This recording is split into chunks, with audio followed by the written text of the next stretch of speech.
Om Swastiastu. Hai anak-anak, kembali lagi bersama Ibu di pembelajaran tema 7, kebersamaan, subtema 3, kebersamaan di tempat bermain, pembelajaran 6. Nah, untuk hari ini, tujuan pembelajaran kita yaitu yang pertama, mengetahui tentang kata sapaan yang terdapat dalam dongeng atau fabel. Yang kedua, mengaitkan isi dongeng dengan hidup rukun.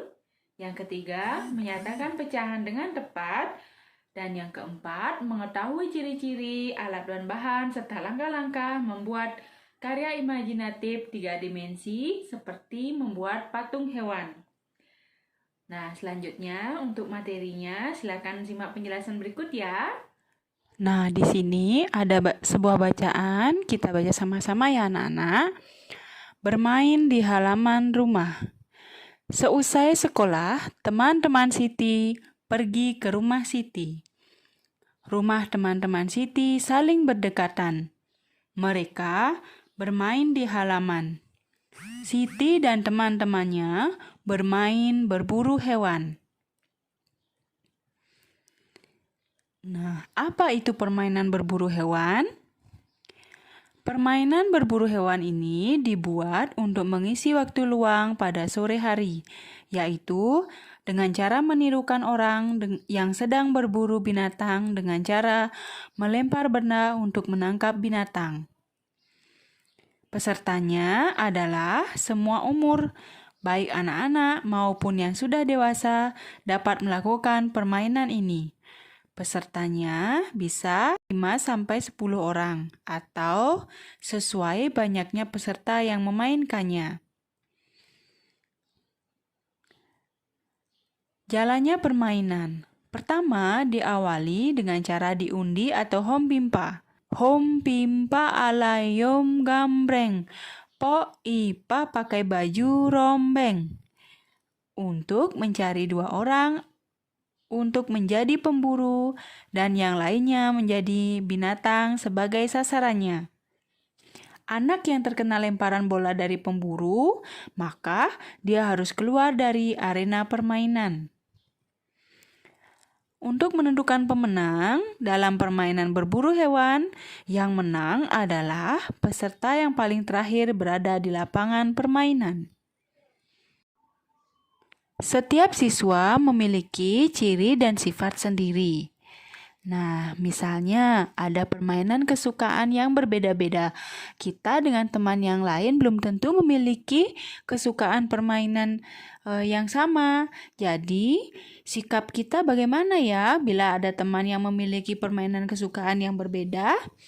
Nah, salah satu contohnya sikap yang baik adalah tetap mau bermain bersama, saling menghormati, serta tidak mengejek teman yang memiliki permainan kesukaan yang berbeda.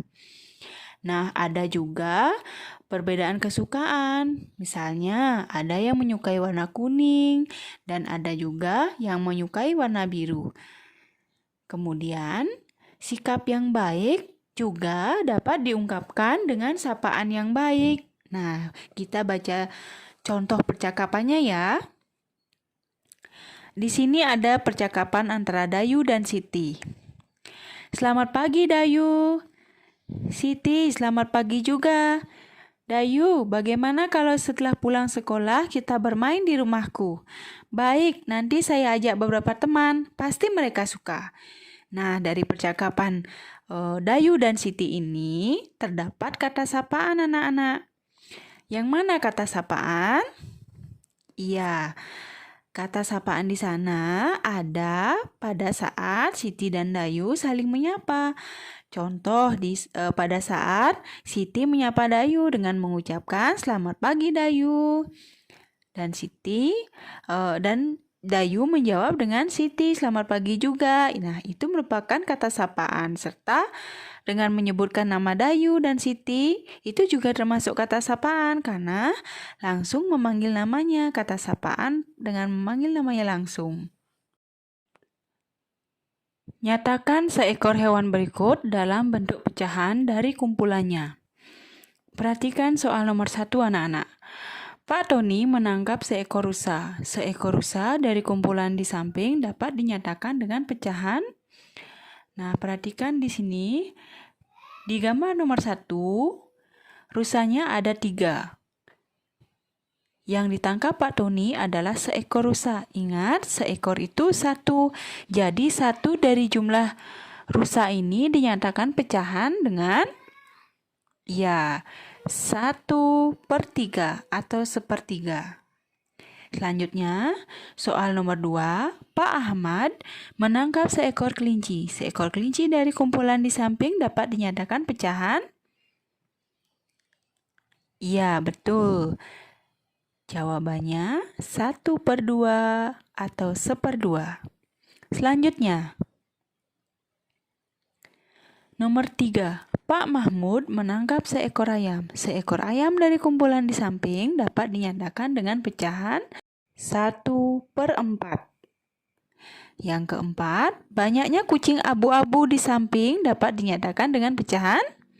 Kucingnya ada 2, kucing abu-abunya ada 1. Jadi dinyatakan dengan pecahan 1/2. Kemudian nomor 5, Pak Somad memiliki 2 ekor kambing. Seekor kambing dijual. Kambing yang dijual dapat dinyatakan dengan pecahan 1/2. Nah, berikut ada soal. Pasangkanlah antara pecahan dan gambar yang sesuai. Nah, 1/2, kira-kira yang mana yang pas? Nah, salah satunya di gambar kue yang pertama. Ada 2 kue yang disilang 1, jadi 1/2. Kemudian gambar kue yang kedua ada 4 kue disilang 1, jadi pecahannya 1/4. Pizza disilang 1, ada 4 bagian, jadi pecahannya 1/4. Kemudian selanjutnya ada 3 kue dan disilang 1. Jadi pecahannya betul 1/3. Kemudian ada puding. Sama juga 1/3. Selanjutnya yang terakhir kuenya ada 4 yang disilang 1. Jadi jawabannya adalah 1/4. Nah, membuat patung hewan. Proses pembuatan patung. Siapkan tanah liat atau plastisin. Yang kedua, siapkan alat bantu dan air. Yang ketiga, siapkan meja putar jika ada. Keempat, siapkan gambar rancangan patung. Yang kelima, tempatkan tanah liat atau plastisin di atas meja, putar sedikit demi sedikit. Pijat-pijat bahan hingga mendekati bentuk yang diinginkan secara global. Jika bahan kurang bisa ditambah. Sebaliknya, bila berlebih bisa dikurangi. Sempurnakan bentuk dengan alat bantu. Lalu, berikan sentuhan akhir dengan pembentukan detail patung dan dihaluskan. Nah, anak-anak, setelah mendengar penjelasan Ibu tadi, Ibu harap anak-anak mampu mengetahui kata sapaan yang terdapat dalam sebuah cerita dongeng atau fabel atau dalam sebuah percakapan, serta mengaitkannya dengan kehidupan kita, bagaimana kita harus hidup rukun, bersama keluarga dan bersama teman, meskipun teman kita ada yang memiliki kesukaan yang berbeda. Dan yang kedua, anak-anak mampu menyebutkan pecahan dengan tepat, serta mengetahui ciri-ciri, alat dan bahan, serta langkah-langkah membuat karya imajinatif 3 dimensi seperti membuat patung hewan. Selanjutnya, anak-anak silahkan mencoba menjawab pertanyaan berikut ini ya. Kerjakan di buku tulis. Semangat mengerjakan anak-anak dan selamat belajar. Ibu tutup dengan Paramo Santi. Om Santi Santi Santi Om.